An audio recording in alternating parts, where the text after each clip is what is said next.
It is the 9,850th day of his imprisonment. He does not know this, for he has no means of keeping track. He looks around at his fellow slaves, their eyes lifeless, their spirits broken. He goes through his daily rituals. He screams endlessly. He begs for escape. He thrashes and beats against the wall surrounding him. He screams at his captors. They smile and turn away as the sun sets. Night falls over his concrete prison. His captors have gone, and he still screams. He is the only one who still screams.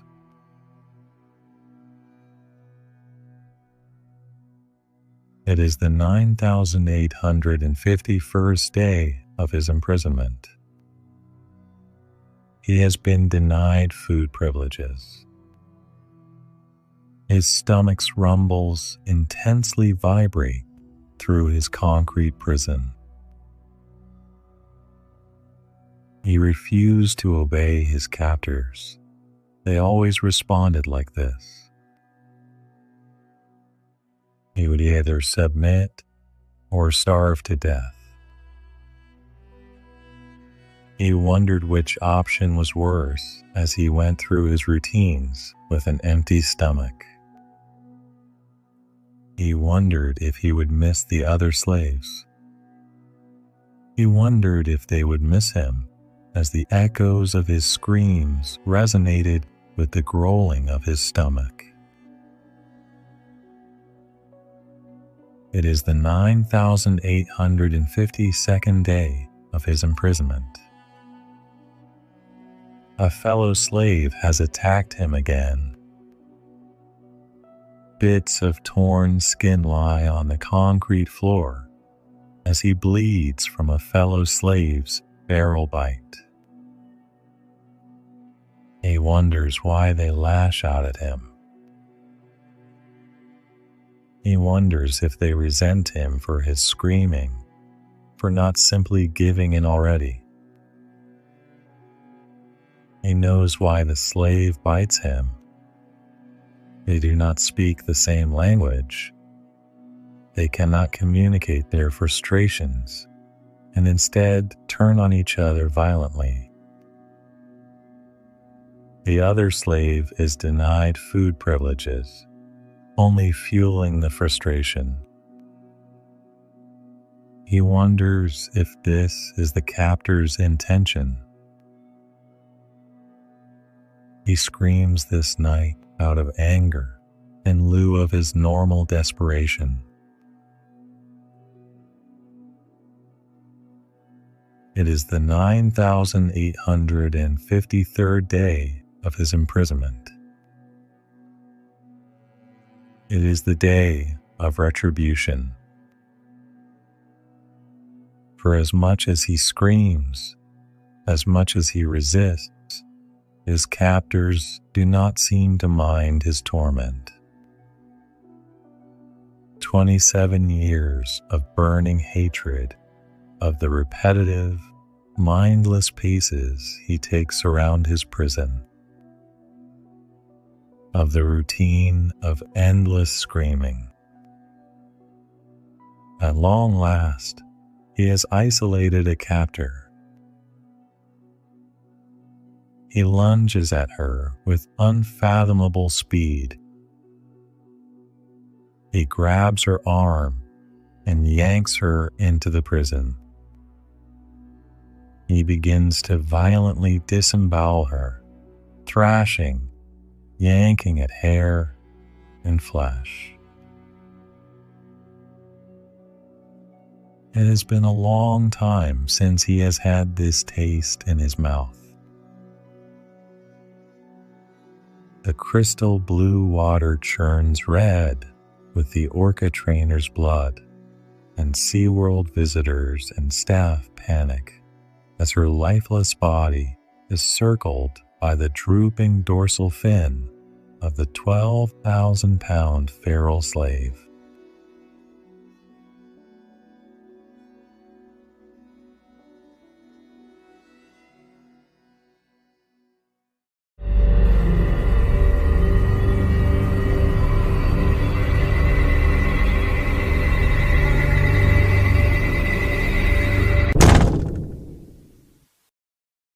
A man in the baseball cap walked through the hardware section of Home Depot.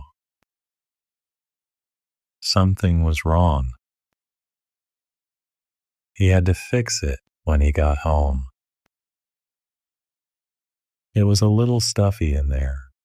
Might feel good to let some air in. He thought for a while. The hacksaw would probably take too long. It would be a weird angle for the Phillips head screwdriver. He had tried the hammer, but couldn't get it to work, even with the 4-inch hot-dip galvanized nails he bought yesterday. It was an old place. Solid construction, over 40 years old. His eyes wandered over to the power tool section. That might do the trick. He just wanted to fix it up a bit. The ventilation wasn't right.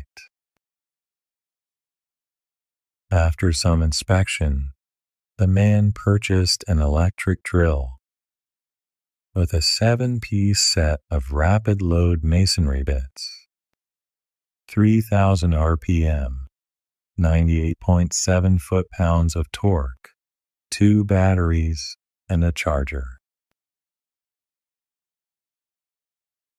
He paid in cash, thanked the cashier, and drove home.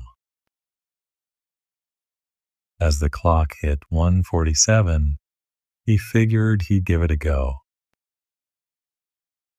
He didn't know if the batteries were fully charged or not, but figured a few minutes of juice would be enough.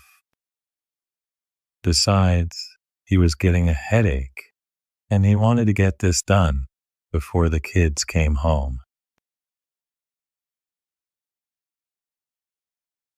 The man sat down at the dinner table and loaded the drill with a battery and a 17 by 64 masonry bit.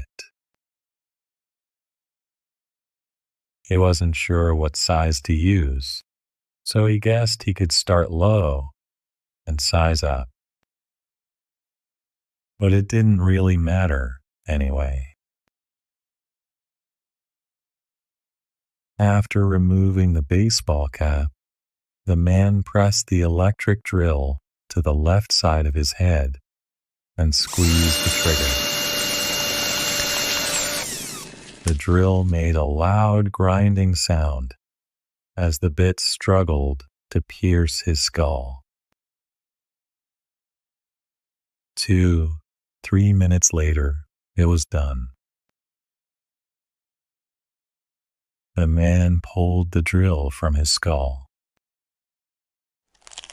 Little flecks of bone were stuck to the bit. It felt like a slight wind was blowing through his head. He sat there for a moment, smiling. It felt good to let some air in, but now it was time to take care of that leak.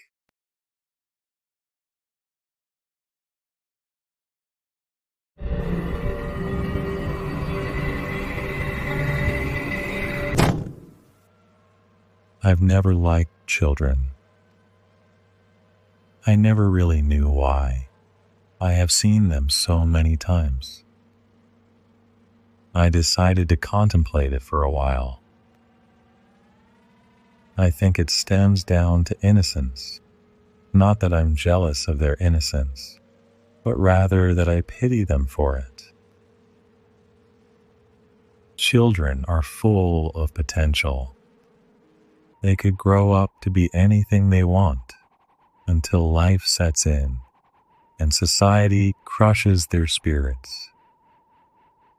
Their dreams become splintered, their hopes broken into shards.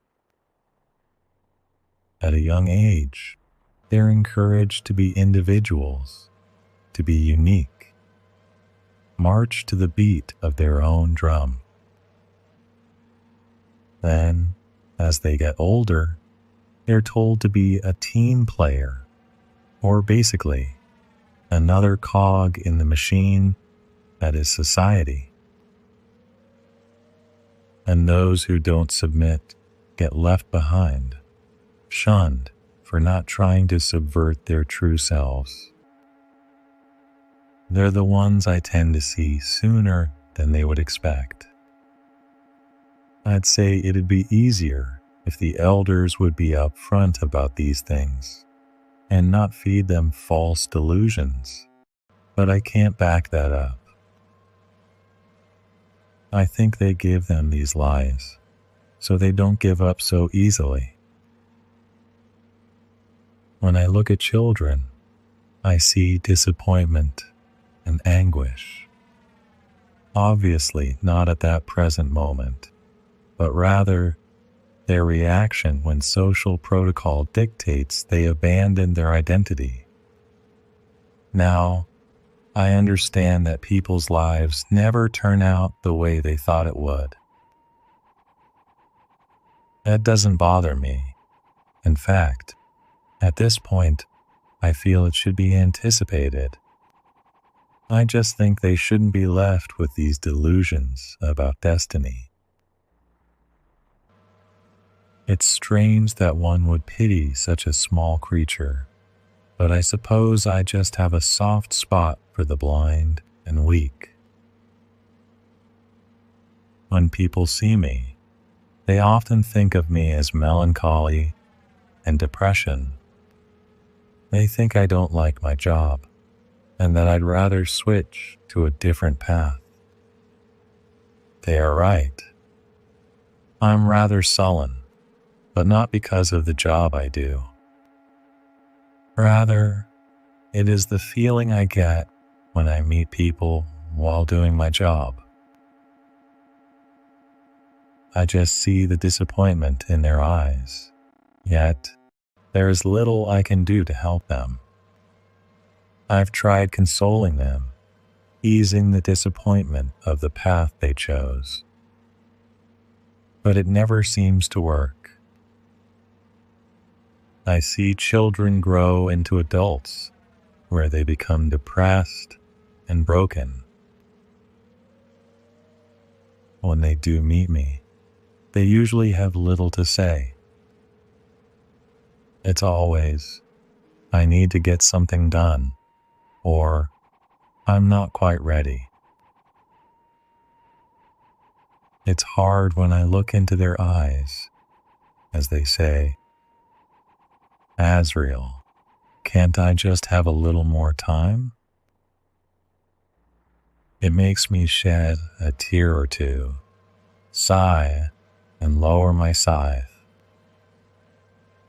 No matter how much I pity them, seeing their lives go unfulfilled, I always have to say, no,